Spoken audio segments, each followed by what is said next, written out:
بسم اللہ الرحمن الرحیم۔ ہمارا موضوع چل رہا ہے تعارف حدیث سے متعلق۔ تو تعارف حدیث کے ضمن میں ہم نے کچھ عنوانات پڑھ لیے جن میں تعریف حدیث، ضرورت و اہمیت، حجیت حدیث، منکرین حدیث کی، اور آج ہمارے پاس ہے حفاظت حدیث، جو پچھلے ہی جو عنوان تھا ہمارا منکرین حدیث اور حجیت حدیث، ایک قسم کا اسی کا تتمہ ہے۔ حفاظت حدیث دیکھیں، جیسے پہلے ہم نے پچھلے لیکچر میں بھی یہ کہا کہ منکرین حدیث کی طرف سے جو اعتراضات ہوتے ہیں اس کے ایک جواب میں ہم نے کہا تھا کہ حدیث کی حفاظت بھی انہی ذرائع سے ہوئی ہے جن ذرائع سے قرآن کریم کی حفاظت ہوئی ہے، جس طرح قرآن کریم کی۔ تو دیکھیں، حفاظت حدیث بھی، اس کی حفاظت بھی زبانی ہوئی ہے اور اس کی حفاظت کتابی انداز میں بھی ہوئی ہے۔ کتابی انداز سے مراد کیا ہے؟ لکھ کر، یہ سمجھ لیجئے گا۔ زبانی حفاظت کا مطلب ہے یاد کر کے، اور کتابی حفاظت کا مطلب ہے لکھ کر حدیث کی حفاظت۔ زبانی حفاظت کو ہم حفظ بالصدر بھی کہتے ہیں اور کتابی حفاظت کو ہم حفظ بالکتابہ بھی کہتے ہیں۔ دیکھیے، 1400 سال سے جو چیز مسلم ہے، جس تاریخی طور پر جس کا انکار نہیں کیا جا سکتا، وہ ہے عربوں کا قوت حافظہ۔ ان کا قوت حافظہ اتنا زبردست تھا اور اتنا تیز تھا کہ ان کو کئی عرب کے جو اشعار ہیں، جو کئی 100 اشعار پر مشتمل قصائد ہوتے تھے، قصیدے ہوتے تھے، وہ ان کو کئی سو سالوں سے یاد ہوتے۔ وہ کوئی لکھی ہوئی شکل میں ان کے پاس محفوظ نہیں ہوتے تھے، بلکہ وہ ان کو زبانی یاد ہوتے۔ اور پھر ان کا قوت حافظہ تو ایسا تھا کہ ان کو اپنے شجرہ نسب، پھر اسی طرح بلکہ اپنے جانوروں کے جو ہیں وہ شجرہ نسب بھی ان کو یاد ہوتے تھے۔ ان کا قوت حافظہ بہت تیز، تو انہوں نے حدیث کی حفاظت یاد کر کے بھی کی۔ اچھا، یہ ایک سوال ہوتا ہے کہ چلیں، قرآن کریم تو اس کا تو معجزہ ہے، یہ یاد ہو سکتا ہے، تو حدیث بھی کیا اس انداز سے یاد ہو سکتی ہیں؟ یہ سوال اس لیے پیدا ہوتا ہے کہ ہمارے ماحول میں ہم اپنے قوت حافظہ کو دیکھ رہے ہوتے ہیں اور اس کو عربوں کے قوت حافظہ کے ساتھ کمپیئر کر رہے ہوتے ہیں جو اس وقت ان کو تھا، حاصل تھا، اور ہم اپنے زمانے کے قوت حافظہ کو، تو یہ بہت بڑا زمین آسمان کا فرق ہے۔ البتہ اللہ تبارک و تعالیٰ نے کچھ لوگ وہ ہر دور میں ایسے پیدا کرتا ہے کہ جن کا قوت حافظہ بہت ہی غیر معمولی ہوتا ہے، اور وہ صرف ان سے یہ ثابت ہوتا ہے کہ کسی چیز کی حفاظت اس کو یاد رکھ کر بھی کی جا سکتی ہے۔ مثلا میں آپ کے سامنے چند نام پیش کرتا ہوں جن کا قوت حافظہ بہت ہی تیز تھا، جن میں سب سے پہلے حضرت ابو ہریرہ رضی اللہ تعالیٰ عنہ کا نام ہے، اور اسی طرح امام محمد رحمۃ اللہ علیہ ہیں، امام شافعی رحمۃ اللہ علیہ، امام بخاری، امام مسلم، امام ترمذی رحمۃ اللہ علیہ، حافظ ابن حجر رحمۃ اللہ علیہ، اور ہمارے زمانہ قریب میں مولانا انور شاہ صاحب کشمیری رحمۃ اللہ علیہ۔ یہ چند نام ہیں، یہ سارے نہیں ہیں، مطلب چند نام مشہور جو میں نے آپ کے سامنے رکھے کہ ان حضرات کا قوت حافظہ بہت ہی تیز تھا۔ میں ان میں سے صرف آپ کو ایک دو واقعات سناتا ہوں تاکہ آپ کو اندازہ ہو کہ حدیث کی حفاظت یاد کر کے بھی کی جا سکتی ہے۔ حضرت ابو ہریرہ رضی اللہ تعالیٰ عنہ کا قوت حافظہ اتنا تیز تھا کہ ایک مرتبہ خلیفہ وقت نے ان کی دعوت کی، اور دعوت کے دوران اس نے دعوت کا جب اہتمام کیا تو 10 کاتبین کو، جو لکھنے والے تھے، ان کو پردے کے پیچھے چھپا کے بٹھا دیا، اور ان سے یہ کہا کہ میں حضرت ابو ہریرہ سے کچھ احادیث سنوں گا، تم نے وہ احادیث لکھ لینی ہے۔ اور وہ 10 کاتبین تھے، ان سے کہا 10 احادیث لکھ لینا۔ اس کے ذہن میں تھا کہ وہ حضرت ابو ہریرہ رضی اللہ تعالیٰ عنہ سے 100 احادیث سنے گا۔ اب یہ حضرت ابو ہریرہ رضی اللہ تعالیٰ عنہ کو معلوم نہیں تھا۔ اب جب وہ دعوت پہ گئے تو ہم بھی جب دعوت پہ جاتے ہیں تو وہاں پر کوئی اس طرح کی تیاری کر کے نہیں جاتے کہ ہم نے وہاں پہ کوئی تقریر کرنی ہے یا ہم سے کوئی امتحان لے گا۔ جب دعوت ہوتی ہے تو اس کا مطلب دعوت ہوتا ہے، اہتمام ہوتا ہے۔ کہنے کا مقصد یہ ہے کہ حضرت ابو ہریرہ رضی اللہ تعالیٰ عنہ کو یہ معلوم نہیں تھا خلیفہ کا ارادہ کیا ہے۔ حضرت ابو ہریرہ رضی اللہ تعالیٰ عنہ سے دعوت کے بعد خلیفہ نے کہا کہ آپ مجھے سنا لیجئے، نبی علیہ السلام کی کوئی حدیث سنائے، کوئی حدیث، یہ نہیں کہ خاص، بس کوئی حدیث سنائے۔ تو حضرت ابو ہریرہ رضی اللہ تعالیٰ عنہ نے ایک حدیث سنائی، اس نے کہا جی اور سنائے، پھر دوسری، پھر تیسری، اسی طرح وہ مزید مطالبہ کرتا رہا۔ تو جب 100 احادیث ہوئیں تو اس نے کہا جی بس کافی ہے، اور وہ جو کاتبین تھے انہوں نے وہ 10 احادیث لکھ لی۔ اب ایسا ہوا کہ 1 سال کے بعد اس نے دوبارہ حضرت ابو ہریرہ رضی اللہ تعالیٰ عنہ کی دعوت کی، اور پھر وہی جو لکھے ہوئے نسخے تھے ان کو کاتبین کو پردے کے پیچھے دے کے بٹھایا، اور ان سے یہ کہا کہ دیکھو، میں حضرت ابو ہریرہ رضی اللہ تعالیٰ عنہ سے کچھ احادیث سنوں گا، تم نے صرف وہاں پہ جو ہے وہ ٹیلی کرنا ہے کہ ان میں سے کون کون سی حدیث یہ سنا رہے ہیں، کون سی نہیں سنا رہے، یا کون سی غلط سنا رہے ہیں، یا کچھ بھی کہاں پہ غلطی ہو رہی ہے نہیں ہو رہی۔ پھر اس نے کہا کہ حضرت ابو ہریرہ رضی اللہ تعالیٰ عنہ سے کہ آپ کو یاد ہے کہ آپ نے گزشتہ سال، پچھلے سال مجھے کچھ حدیث نبی علیہ الصلوۃ والسلام کی سنائی تھی، میں وہی حدیث آج پھر سننا چاہتا ہوں۔ تو اب سال بھی گزر گیا، حضرت ابو ہریرہ رضی اللہ تعالیٰ عنہ نے سال کے بعد ان کو جب وہ حدیث سنانا شروع کی تو 100 حدیث سنائی، وہی 100 حدیث اسی ترتیب سے جس ترتیب سے انہوں نے پچھلے سال سنائی تھی۔ تو اب آپ دیکھیں کتنا ان کا غیر معمولی قوت حافظہ تھا کہ بغیر تیاری کے بھی انہیں یہ چیزیں یاد رہتی تھیں۔ امام بخاری رحمۃ اللہ علیہ کو لاکھوں حدیث یاد تھی، اسی طرح دوسرے ائمہ کے میں نے نام لکھے ہیں، ان کے قوت حافظہ بہت ہی زیادہ تیز تھے۔ زمانہ قریب میں آپ دیکھ لیں، مولانا انور شاہ صاحب کشمیری، زمانہ قریب کی مثال اس لیے بھی دے رہا ہوں کہ یہ نہ ہو کہ ہمارے ذہنوں میں یہ اشکال ہو کہ یہ تو پرانے وقتوں کی بات ہے، اس وقت لوگوں کے قوت حافظہ بہت تیز ہوا کرتے تھے۔ ہمارے زمانہ قریب میں دیکھ لیں، مولانا انور شاہ صاحب کشمیری رحمۃ اللہ علیہ، ان کا قوت حافظہ بہت ہی تیز تھا۔ بہت سارے واقعات ہیں، آپ ایک صرف ذہن میں رکھ لیں۔ قادیانیوں کے ساتھ کیس چل رہا تھا، اس کیس کے دوران ایک قادیانی نے ایک کتاب سے ایک عبارت پیش کی۔ مولانا انور شاہ صاحب کشمیری رحمۃ اللہ علیہ نے کھڑے ہو کر اعتراض کیا کہ جس طرح یہ بندہ عبارت پیش کر رہا ہے یہ غلط، یہ والی کتاب آج سے میں نے کوئی غالباً 30 سال پہلے یا سال پہلے میں نے اس کا مطالعہ کیا تھا، تو اس کتاب میں عبارت اس طرح نہیں ہے جس طرح یہ بندہ پیش کر رہا ہے، بلکہ اصل عبارت یوں۔ تو جج نے کہا جی آپ کے پاس کتاب بھی نہیں ہے اور آپ کا مطالعہ بھی کئی سال پرانا ہے، تو کیسے یاد ہو سکتا ہے؟ تو مولانا انور شاہ صاحب کشمیری رحمۃ اللہ علیہ نے فرمایا آپ یہ چیک کر لیں، اگر عبارت اس طرح ہو جس طرح یہ بندہ کہہ رہا ہے اور میری بتائی ہوئی عبارت غلط ہو تو میں یہ کیس چھوڑ دوں گا، میں یہ کیس ہار جاؤں گا۔ تو جج نے جب عبارت چیک کی کتاب کی تو وہ اسی طرح تھی جس طرح مولانا انور شاہ صاحب کشمیری رحمۃ اللہ علیہ بیان کر رہے ہیں۔ تو اب آپ دیکھیں کہ کتنا تیز ان کا قوت حافظہ تھا، جو اور بھی بہت سارے واقعات ہیں، یہ صرف میں نے ایک۔ اچھا اسی طرح ایسا نہیں ہے کہ ہمارے زمانے میں بھی ایسے لوگ نہیں ہیں، ہم نے اصل میں دیکھے نہیں ہیں، ہمارے زمانے میں بھی ایسے لوگ موجود ہیں جن کو احادیث کی کتابیں یاد، اور بلکہ ہمارے پاکستان میں بھی ایسے لوگ موجود ہیں جن کو کئی ہزار احادیث یاد ہیں۔ تو اس لیے زبانی حفاظت بھی حدیث کی ہوئی ہے۔ اب ہم آتے ہیں لکھ کر قرآن کریم کی حفاظت۔ تو اس کے کئی دور ہیں۔ ایک پہلا دور اس کا جو ہے وہ عہد رسالت صلی اللہ علیہ وآلہ وسلم، اور دوسرا جو اس کا دور ہے وہ عہد صحابہ، تیسرا دور عہد تابعین، چوتھا دور اس کا عہد تبع تابعین، اور پانچواں دور کہلاتا ہے تیسری صدی ہجری کا۔ اسی کو ہم تدوین حدیث بھی کہتے ہیں، اسی کو ہم تاریخ حدیث بھی کہتے ہیں، حفاظت حدیث میں، کہ حدیث کی تدوین کیسے ہوئی، حدیث کی حفاظت کیسے ہوئی، یا حدیث کی تاریخ کیا ہے۔ اچھا ایک چیز سمجھ لیں کہ منکرین حدیث کی طرف سے ایک یہ اعتراض کیا جاتا ہے کہ نبی علیہ الصلوۃ والسلام کی ایک حدیث ہے جس میں نبی علیہ السلام فرماتے ہیں مجھ سے قرآن کریم کے علاوہ کوئی چیز نہ لکھو، اسے مٹا دو جو قرآن کریم کے علاوہ لکھی ہے۔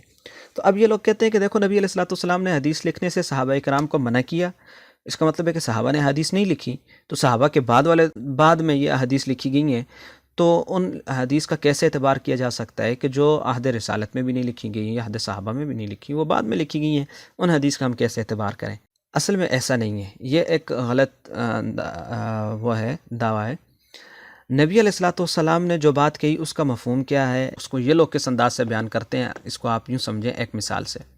دیکھیں ابتدائے اسلام کا زمانہ تھا اور اس وقت میں کاتبین بھی بہت کم ہوتے تھے اور وسائل بھی اتنے نہیں تھے، تو ہوتا یہ تھا کہ جو آدمی قرآن کریم لکھتا، اب اس کے پاس کوئی چمڑا ہے، کوئی کاغذ ہے، کچھ بھی ہے، تو وہ لکھنے کے دوران ایسا ہوتا کہ نبی علیہ الصلوۃ والسلام اگر کسی لفظ کی کوئی تشریح فرمایا کرتے تو وہ اسی لفظ کو، یعنی جہاں پر اس کی تشریح ہوتی وہیں آگے لکھ لیتا۔ جیسے یہ آپ کے سامنے ہے، میں نے ایک مثال سے یہ سمجھانے کی کوشش کی ہے کہ یہ دیکھیں اہدنا الصراط ہے، صراط کے بعد الطریق لکھا ہے، تو وہ کیا کرتے تھے کہ وہیں پر جہاں صراط کی اگر مثال کے طور پر تشریح الطریق سے ہو تو وہ وہیں پر لکھ لیتے تھے، یا پھر یہ صفحے پر یا اس جس پر وہ قرآن کریم لکھ رہے ہیں اس کے سائیڈ میں کوئی جگہ بچتی ہو تو وہاں پر وہ تشریح لکھ لیتے تھے۔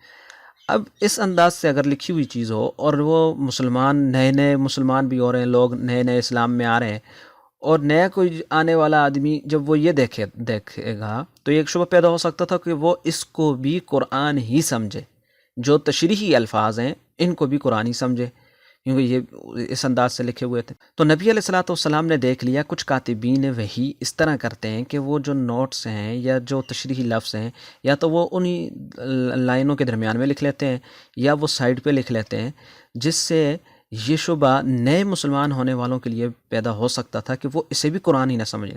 تو نبی علیہ الصلوۃ والسلام نے ان کو منع کیا کہ ایسا نہ کرو۔ تو یہ جو منع کرنا تھا یہ خاص جو تھا وہ اس انداز سے منع کرنا تھا، اس انداز سے یہ اس بات سے منع کرنا نہیں تھا کہ احادیث ہی نہ لکھی جائیں۔ تو اچھا، اس کی ہمارے پاس دلیل کیا ہے کہ حدیث نہ لکھی جائیں؟ اس کی ہمارے پاس سب سے بڑی دلیل جو ہے وہ ہے حضرت عبداللہ بن عمرو بن عاص رضی اللہ تعالیٰ عنہ۔ حضرت عبداللہ بن عمرو بن عاص رضی اللہ تعالیٰ عنہ یہ نبی علیہ الصلوۃ والسلام کی حدیث لکھا کرتے تھے بہت زیادہ، اور یہ نبی علیہ الصلوۃ والسلام کی اتنی زیادہ حدیث لکھا کرتے تھے، ایک مرتبہ لوگوں نے ان سے کہا کہ دیکھیں آپ نبی علیہ الصلوۃ والسلام کی احادیث لکھتے ہیں، تو نبی علیہ الصلوۃ والسلام کسی وقت میں کسی مذاق کے انداز میں ہوتے ہیں، کبھی غصے کے انداز میں ہوتے ہیں، کبھی کس انداز میں ہوتے ہیں، تو آپ ساری باتیں لکھ لیتے ہو، ایسے نہ لکھا کرو۔ تو حضرت عبداللہ بن عمرو بن عاص رضی اللہ تعالیٰ عنہ یہ نبی علیہ الصلوۃ والسلام کے پاس چلے گئے اور ان سے کہا یا رسول اللہ، میں آپ کی باتیں لکھتا ہوں اور میں آپ جس انداز میں بھی ہوتے ہیں میں لکھ لیتا ہوں، آپ غصے کے انداز میں، غصے کے مزاج میں، آپ مذاق کے مزاج میں، جو بھی آپ کا انداز ہوتا ہے میں لکھ لیتا ہوں، اور لوگ مجھے کہتے ہیں کہ نہ لکھو، تو میں کیا کروں؟ کیا میں صرف اس وقت آپ کی گفتگو لکھا کروں جس وقت آپ ہم سے براہ راست مخاطب ہو رہے ہیں اور کسی اور انداز میں نہیں ہیں؟ تو نبی علیہ الصلوۃ والسلام نے ان کو یہ فرمایا کہ دیکھو تم میری زبان سے جو سنو لکھ لو، میری زبان سے حق کے علاوہ کوئی چیز بھی نہیں نکلتی۔ اس کا مطلب کیا ہوا کہ جو تم میری زبان سے سنو لکھ لو۔ اسی کو قرآن کریم بھی کہتا ہے کہ آپ جو ہیں وہ اپنی خواہش سے نہیں بولتے، جو بھی کہتے ہیں وہ وہی ہوتا ہے۔ تو اب آپ دیکھیں کہ نبی علیہ الصلوۃ والسلام نے خود اجازت دی کہ آپ لکھو۔ اس سارے واقعے سے ہمیں جو معلوم ہوتا ہے وہ یہی کہ نبی علیہ الصلوۃ والسلام نے خود ان سے کہا کہ آپ لکھا کریں۔ اسی طرح دیکھیں حضرت ابو ہریرہ رضی اللہ تعالیٰ عنہ کے بارے میں آتا ہے کہ ان کی وہ بہت زیادہ حدیث روایت کرنے والے ہیں، لیکن حضرت ابو ہریرہ رضی اللہ تعالیٰ عنہ یہ بھی حدیث لکھتے تھے، ان کے پاس اپنا لکھا ہوا ایک مجموعہ تھا، لیکن ان کا لکھنے کی جو ترتیب تھی وہ اتنی زیادہ نہیں تھی جس طرح حضرت عبداللہ بن عمرو بن عاص رضی اللہ تعالیٰ عنہ کی تھی۔ تو یہ خود فرماتے ہیں حضرت ابو ہریرہ رضی اللہ تعالیٰ عنہ کہ میں کسی ایسے آدمی کو نہیں جانتا جس کے پاس مجھ سے زیادہ حدیثیں ہوں سوائے حضرت عبداللہ بن عمرو بن عاص کے، اور اس کی وجہ یہ بیان فرماتے ہیں کہ وہ لکھا کرتے تھے اور میں لکھا نہیں کرتا تھا۔ اسی طرح ایک اور صحابی ہیں حضرت رافع بن خدیج رضی اللہ تعالیٰ عنہ، یہ بھی کیا کرتے تھے کہ یہ حدیث باقاعدہ لکھا کرتے تھے، اور بلکہ ایک اور صحابی ہیں حضرت ابو شاہ، ان کے لیے تو خود نبی علیہ الصلوۃ والسلام نے جب خطبہ حجۃ الوداع دیا تو نبی علیہ الصلوۃ والسلام نے انہوں نے کہا یا رسول اللہ مجھے یہ خطبہ لکھ کے دیں، تو نبی علیہ السلام نے صحابہ کو حکم دیا کہ بھائی اس کو یہ لکھ کر دے دو۔ تو اب آپ دیکھیں کہ نبی علیہ الصلوۃ والسلام نے احادیث لکھنے کی ممانعت نہیں کی، اور اس سے یہ بات ثابت ہوئی کہ عہد رسالت میں بھی احادیث لکھی جاتی تھی۔ اس کے بعد جو دوسرا دور تھا وہ تھا عہد صحابہ کا۔ جب نبی علیہ الصلوۃ والسلام اس دنیا سے رخصت ہوئے تو پھر صحابہ کرام کا جو دور ہے وہ شروع ہوتا ہے۔ تو عہد صحابہ میں بہت سارے نسخے، بہت سارے صحابہ کرام نے حدیث لکھی۔ حضرت علی رضی اللہ تعالیٰ عنہ کے پاس دیت کے احکامات، یہ جو قتل کے ہوتے ہیں، یہ لکھے ہوئے موجود تھے، یعنی صحابہ کرام اس زمانے میں بھی لکھا کرتے تھے۔ اور اس وقت حضرت ابو موسیٰ اشعری رضی اللہ تعالیٰ عنہ کا ایک مجموعہ جو انہوں نے اس وقت عہد صحابہ میں لکھا، آج بھی استنبول میں موجود ہے۔ اسی طرح حضرت جابر رضی اللہ تعالیٰ عنہ نے ایک حدیث کا مجموعہ لکھا، وہ بھی آج جو ہے نا وہ استنبول میں موجود ہے۔ اسی طرح آج ہمیں جو ہے ایک اور صحابی ہیں ابو سلمہ اشعری رضی اللہ تعالیٰ عنہ، ان کا جو مجموعہ لکھا ہوا ہے وہ بھی ہمیں ملتا ہے۔ اور اس کے علاوہ دو بہت ہی زیادہ مشہور جو صحیفے صحابہ نے لکھے، ایک حضرت ابو ہریرہ رضی اللہ تعالیٰ عنہ نے ایک صحیفہ لکھا، اور بعد میں وہ جو اپنا انہوں نے حدیث لکھی ہوئی تھی خود اس کے ساتھ یہ چیک بھی کیا کرتے تھے، جب حدیث بیان کرتے تھے تو اس کے ساتھ چیک بھی کیا کرتے تھے۔ ان کے ایک شاگرد تھے جن کا نام تھا حمام بن منبہ، انہوں نے حضرت ابو ہریرہ رضی اللہ تعالیٰ عنہ نے ان کو وہ حدیث لکھوائیں، تو اس کو صحیفہ حمام بن منبہ کہا جاتا ہے۔ یعنی وہ آج بھی موجود ہے۔ اسی طرح حضرت عبداللہ بن عمر بن عاص رضی اللہ تعالیٰ عنہ، جن کا بھی ہم نے پیچھے تذکرہ بھی کیا ہے، عہد رسالت میں بھی وہ لکھا کرتے تھے، ان کا جو صحیفہ تھا جس کو انہوں نے لکھا تو وہ صحیفہ صادقہ کے نام سے جو ہے وہ آج بھی موجود ہے، مختلف جگہوں پر حدیث کی کتابوں پر بھی ملتا ہے۔ مجموعی اعتبار سے عہد صحابہ میں 48 جو ہیں وہ مجموعے احادیث کے لکھے گئے تھے، یعنی وہ صحابہ کرام کے پاس موجود تھے۔ اس کے بعد دور جو شروع ہوتا ہے وہ عہد تابعین کا دور ہے۔ عہد تابعین میں جیسے لوگ لکھتے تھے، صحابہ کے جو شاگرد تھے وہ لکھتے تھے، اور ہر ایک کی جتنی توفیق ہوتی وہ لکھتا تھا۔ اس دور میں تقریباً 250 مجموعے میں ان کا تذکرہ ملتا ہے کہ اس دور میں لکھے گئے عہد تابعین میں احادیث کے۔ یہ وہ ہیں جو مطلب لوگوں نے انفرادی طور پر اپنے طور پر لکھے۔ عہد تابعین میں ایسا ہوا کہ جب حضرت عمر بن عبدالعزیز رحمۃ اللہ علیہ خلیفہ بنے تو حضرت عمر بن عبدالعزیز رحمۃ اللہ علیہ نے دیکھا کہ جو لوگ حدیث جمع کر رہے ہیں تو وہ اسی طرح انفرادی طور پر اپنے یعنی انڈیویجولی وہ کر رہے ہیں، تو انہوں نے سرکاری طور پر اعلان کیا کہ بھائی اس طرح کرو، احادیث کو جمع کرو۔ یعنی اب یہ سرکاری باقاعدہ ایک اعلان بن گیا۔ اس سے پہلے تو انفرادی طور پہ جمع ہو رہے ہیں، تو سرکاری طور پہ انہوں نے اعلان کر دیا۔ اس اعلان کے نتیجے میں کچھ حضرات کے جو بہت سارے لوگوں نے وہ مجموعے لکھے، لیکن چند حضرات ایسے ہیں جن کی جو مجموعے لکھے گئے تھے وہ بہت زیادہ مشہور ہوئے یا اس وقت وہ سامنے آئے۔ ان میں ایک تھے قاضی ابو بکر محمد بن عمر رحمۃ اللہ علیہ، انہوں نے ایک مجموعہ لکھا۔ ایک بہت بڑی محدثہ تھی عمرہ بنت عبد الرحمن، اور یہ بہت بڑی حدیث جاننے والی ایک خاتون تھی، انہوں نے بھی ایک مجموعہ لکھا۔ اسی طرح حضرت ابو بکر صدیق رضی اللہ تعالیٰ عنہ کے پوتے قاسم بن محمد بن ابو بکر، انہوں نے ایک مجموعہ حدیث کا لکھا اس عہد تابعین میں۔ اور چوتھے نمبر پر ہیں محمد بن شہاب الزہری رحمۃ اللہ علیہ، انہوں نے ایک حدیث کا مجموعہ ایسا مرتب کیا کہ حضرت عمر بن عبدالعزیز رحمۃ اللہ علیہ نے سرکاری طور پر اس کی کئی نقول کروائیں، اور نقول کروا کے وہ جو ہے ان کو ادھر ادھر شائع بھی کروایا۔ اس کے بعد جو دور شروع ہوتا ہے وہ ہے عہد تبع تابعین کا، یعنی ان کے بھی شاگردوں کا، یعنی تابعین کے جو شاگرد ہیں ان کا دور شروع ہوتا ہے۔ اس دور میں بھی کئی مجموعے لکھے گئے، اور ان میں جو تھے ہشام بن عروہ بن زبیر، ہشام بن عروہ بن زبیر رضی اللہ تعالیٰ عنہ، یہ حضرت زبیر بن عوام رضی اللہ تعالیٰ عنہ کے پوتے ہیں، انہوں نے ایک مجموعہ لکھا۔ اسی طرح امام دارمی نے مسند دارمی لکھی، وہ آج بھی ہمارے پاس موجود ہے۔ امام حمیدی نے جو ہے وہ مسند حمیدی لکھی۔ اسی طرح امام مالک رحمۃ اللہ علیہ نے موطا امام مالک لکھی، جو اس دور میں سب سے زیادہ مشہور ہونے والی کتاب ہے وہ موطا امام مالک ہے، اور یہ پوری ایک باقاعدہ ایک کتابی شکل میں ہمارے پاس آج بھی موجود ہے، اور آج بھی یہ پڑھائی جاتی ہے جو اس دور میں لکھی گئی۔ اور آپ یہ ذہن میں رکھیے گا، اس دور کی سب سے مشہور کتاب اور سب سے معتبر کتاب وہ جو تھی وہ امام مالک رحمۃ اللہ علیہ کی موطا امام مالک، اور اس کے بعد اسی طرح اس دور کی حضرت ابو بردہ رحمۃ اللہ علیہ کا مجموعہ وہ آج بھی دمشق میں موجود ہے۔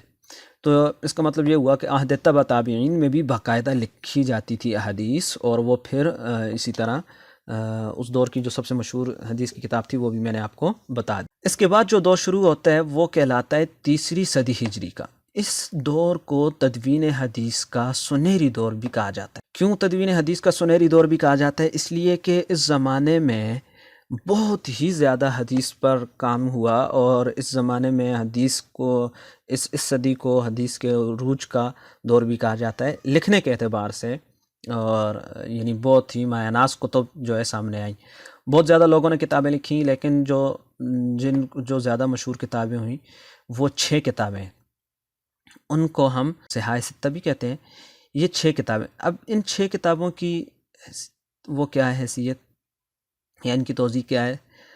دیکھیں، اصل میں ہوا یہ تھا کہ اس صدی ہجری میں بہت سارے لوگوں نے یہ کوشش کی کہ ہم ایسی کتابیں لکھیں حدیث کی کہ جو ساری کی ساری صحیح حدیث پر ہوں، ان کے اندر صحیح حدیث ہوں۔ اب صحیح حدیث کیا ہے وہ ہم انشاءاللہ اگلے لیکچر میں تفصیل کے ساتھ پڑھیں گے۔ بہرحال آپ ابھی صرف اتنا سمجھ لیں کہ انہوں نے یہ کوشش کی کہ ہم یہ کتابیں صحیح حدیث کے ساتھ لکھیں، تو ان میں سے بہت سارے لوگوں نے یہ کوششیں کی، لیکن جن کی کوشش کامیاب ہوئی وہ 6 لوگ تھے، یعنی بہت زیادہ حد تک کامیاب ہوئی، جن میں سے 2 کی تو ہم یہ کہہ سکتے ہیں کہ 100% مکمل کامیاب ہوئی، باقی 4 کی وہ 90 سے 95% کامیاب ہوئی یہ کوشش کہ ایسی کتابیں انہوں نے لکھی حدیث میں سے، حدیث کی جن میں صرف صحیح حدیث ہے۔ اچھا، ان کی تفصیل ہم کس طرح پڑھیں گے کہ کتاب کا نام، اسی طرح مصنف کا نام، ان کی سن ولادت اور سن وفات وغیرہ۔ تو یہ جو 6 کتابیں ہیں، ان میں سب سے پہلی کتاب صحیح بخاری آپ سنتے بھی رہتے ہیں، اسی طرح صحیح مسلم ہے، اسی طرح سنن ابی داود اور سنن ترمذی، اسی طرح سنن نسائی اور سنن ابن ماجہ۔ اب صحیح بخاری جو ہے، ان کو لکھنے والے جو مصنف ہیں جن کو ہم امام بخاری کہتے ہیں، ان کا نام محمد بن اسماعیل البخاری رحمۃ اللہ علیہ رحمۃ واسعہ۔ یہ 194 ہجری میں پیدا ہوئے اور ان کی جو وفات ہے وہ 256 ہجری میں ہے۔ باقی ان کے جو تفصیلی حالات ہیں وہ آپ امام بخاری لکھ کے نیٹ پہ سرچ بھی کر لیں گے تو وہ آپ کو وہاں سے مل جائیں گے، مختصراً ان کے حالات آپ اپنے طور پر دیکھ بھی لیں۔ اور دوسری کتاب صحیح مسلم، یہ لکھی ہے مسلم بن حجاج نیشاپوری رحمۃ اللہ علیہ نے۔ آپ کی جو ولادت ہوئی وہ 204 ہجری میں ہوئی اور آپ کی وفات جو ہے وہ 261 ہجری میں۔ اور سنن ابی داود جو ہے وہ سلیمان بن اشعث سجستانی رحمۃ اللہ علیہ نے لکھی اور آپ کی ولادت 202 ہجری میں اور وفات جو ہے وہ 275 ہجری میں ہوئی۔ اسی طرح سنن ترمذی، محمد بن عیسیٰ ترمذی رحمۃ اللہ علیہ رحمۃ واسعہ، آپ کی ولادت 209 ہجری کی اور وفات جو ہے 279 ہجری کی ہے۔ اسی طرح سنن نسائی ہے، احمد بن شعیب نسائی رحمۃ اللہ علیہ نے لکھی اور آپ کی جو ولادت ہے وہ 214 ہجری کی ہے اور آپ کی جو وفات ہے وہ 300 ہجری کی ہے۔ اور سنن ابن ماجہ یہ محمد بن یزید ابن ماجہ رحمۃ اللہ علیہ نے مرتب کی، آپ کی ولادت جو ہے وہ 207 ہجری کی ہے اور آپ کی جو وفات ہے وہ 273 ہجری کی ہے۔ اچھا، یہ جو 6 کتابیں ہیں، یہ جو پہلے کالم میں آپ کو نام نظر آ رہا ہے نا کتاب کا نام، یہ 6 جو کتابیں ہیں انہیں کہا جاتا ہے صحاح ستہ۔ صحاح کا مطلب کیا ہوتا ہے؟ صحاح جمع ہے صحیح کی، اور ستہ عربی میں کہتے ہیں 6 کو، یعنی 6 ایسی کتابیں جن میں احادیث جو ہیں وہ صحیح ہیں۔ صحیح کا مطلب کیا ہے؟ اب صحیح بخاری اور صحیح مسلم آپ دیکھیں صحیح کا لفظ ان 2 کے ساتھ ہے، اس لیے کہ اس کی 100% احادیث جو ہیں وہ کیا ہیں؟ صحیح ہیں۔ ہمارا اردو والا صحیح مراد نہیں ہے، صحیح سے کیا مراد ہے وہ انشاءاللہ ہم اگلے لیکچر میں پڑھیں گے۔ اور باقی جو 4 کتابیں ہیں ان میں یعنی 90 سے 95% جو احادیث ہیں وہ صحیح ہیں، صحیح حدیث والا، جو ہم انشاءاللہ اگلے لیکچر میں پڑھیں گے۔ اور دوسرے نمبر پر جو مصنفین کے نام ہیں جنہوں نے یہ کتابیں لکھی ہیں ان کو کہا جاتا ہے ائمہ ستہ۔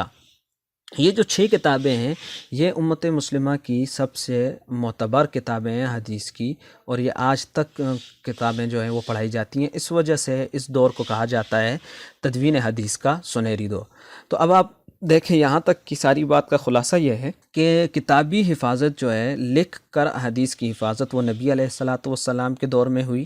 آپ علیہ الصلاۃ والسلام کے زمانے میں بھی حدیث لکھی جاتی تھی، عہد صحابہ میں بھی لکھی جاتی تھی، عہد تابعین میں بھی لکھی جاتی تھی، عہد تبع تابعین میں بھی لکھی جاتی تھی، اور پھر 3 صدی ہجری میں بھی یہ حدیث لکھی گئیں۔